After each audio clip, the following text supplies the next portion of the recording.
History repeats itself, but it shouldn't have to. These are words from world-renowned Jeffrey Yuen. I've been attending his CEUs roughly since about 2012 when I was in acupuncture school. I don't recall the class, but I can tell you that I do resonate with what he says, is that history repeats itself in cycles. Every generation has a cyclical dynamic effect on the populace because healing is not limited to the vessel. Healing is an affirmation towards the affinity of being in resonance, in sound, in frequency, and of love with your soul, individually speaking. The oversoul means the interplanetary level of consciousness of all souls that exist, which is not limited to just humans, but animals, species, all of life form, all sort of like congealed in this meta-conscious or metaphysical effect of one being connected to all souls. So as the soul, as Earth is healing, so is the collective. So every generation, we seem to keep repeating the same wound as an attempt to no longer repeat history, but to remember her story once again as the sick masculine and the levels of hierarchy shaped like a pyramid begins to collapse. It collapses once you are able to see, to observe, no longer absorbing the wound that you have inherited from your ancestors, the wound of forgetting who you are, who you've been, who you've always been, within these streams and levels of dense indoctrination, as we came here to experience that.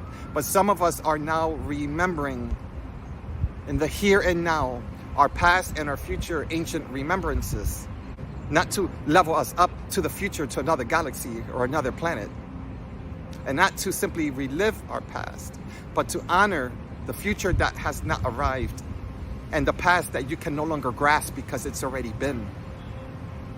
By being the one bending through space and time, altering the two experiences of what has not yet been and of what has been into the one. This means that once you're healed from your individual journey, your healing journey, your healer's journey as you walk as a healer, you simply begin to resonate within this quantum field, within the physical field, within the illusions, and within your inner truth. Once you are in coherence of everything that you are not, and you can hone into everything that you are, the earth will bend the entire illusion towards your center. In utter chaos, this rites of passage, once you have proved to yourself, your future self, and to other divine authorities, which you would think is not necessary. But if you think of it like this, it's not necessarily just proving it to yourself. It's to remembering that once you hold all of this power, are you able to also release it with love? Or are you going to harness the power of love, empower love, once again, and again, and again? So your future self is highly dependent on you. Your past self is so damn proud of you. And when you can see within the perspective in the way that I am attempting to deliver, then you can understand what I'm about to say. Nomad, to be nomadic, to live as a nomad, not to search in being a nomad. Once you graduate from being a nomad and you are completely living in your nomadic reality, nomad equals monad.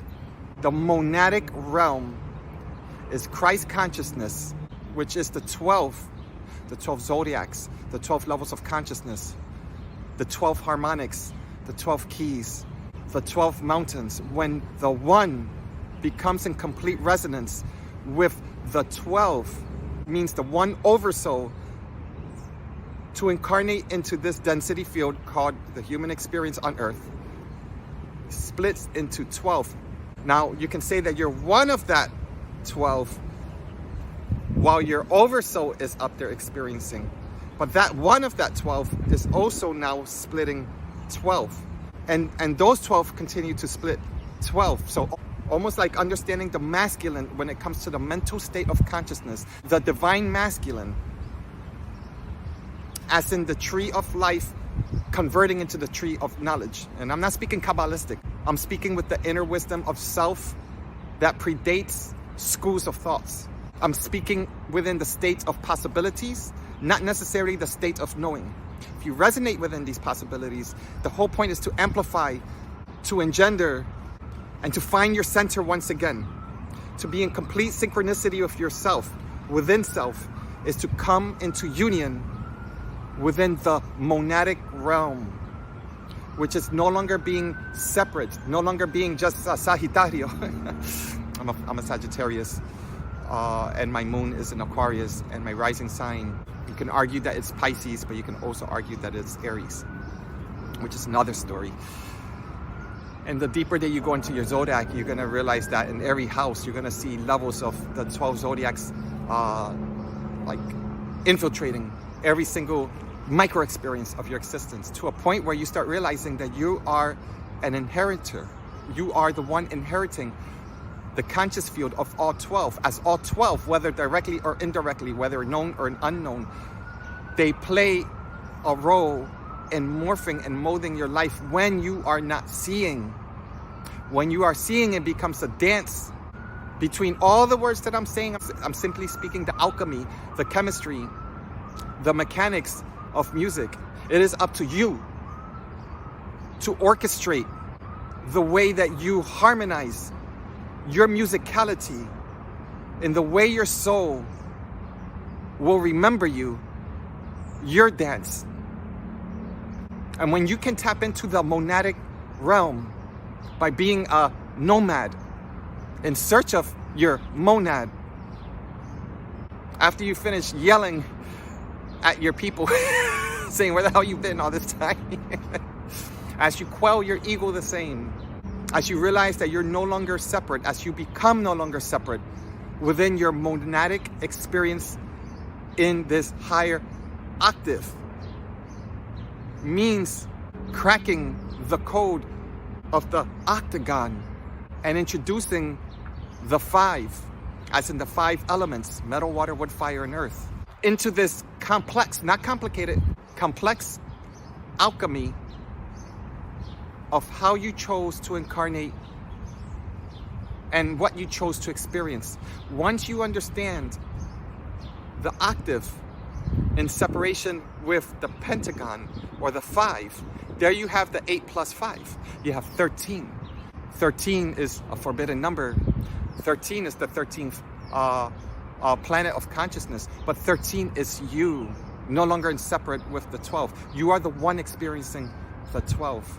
Once you become completely nomadic in your thoughts and in your experiences, where even books cannot find you, where even scripture or TV or programming or the conversation of others, when they can no longer reach you, such as your phone, once you are completely saddled on within your walk of being nomadic, there and only there and then will you come into union within the monad.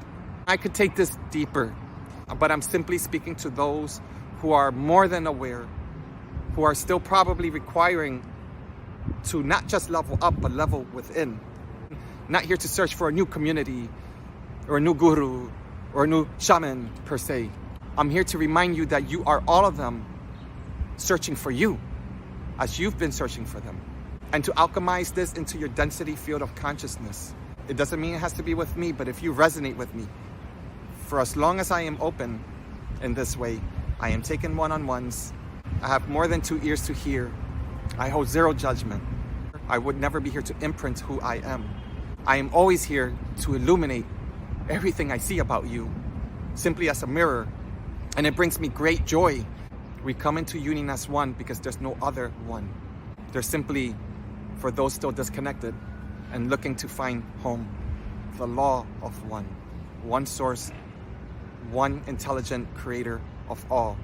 And if we can at least level up to that level or to that octave of an experience, at least humanity can now start becoming that much more closer to the union of themselves, no longer being afraid of losing self.